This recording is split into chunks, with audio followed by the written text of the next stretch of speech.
भजन से। शिव अविनाशी अंतर्यामी जय गिरि उमा महेश, आदि शक्ति है माँ तू भवानी, काटो सकल करे।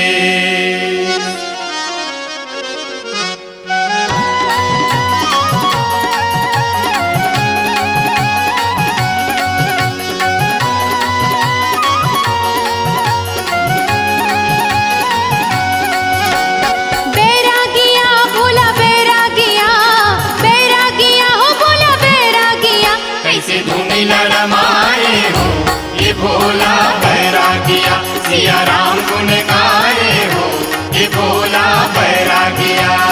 बैरागिया भोला बैरागिया, बैरागिया भोला बैरागिया, कैसे धूमिल रमाए हो, ये भोला बैरागिया सिया राम गुण गाए हो, ये भोला बैरागिया।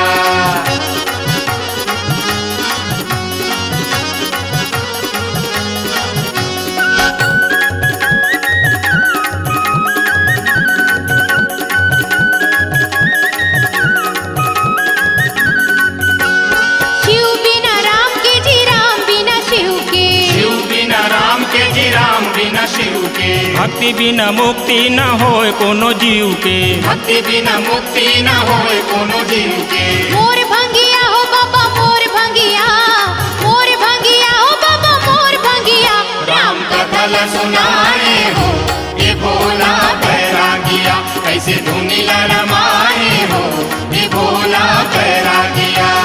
बैरागिया भोला बैरागिया, बैरागिया भोला बैरागिया कैसे धुनी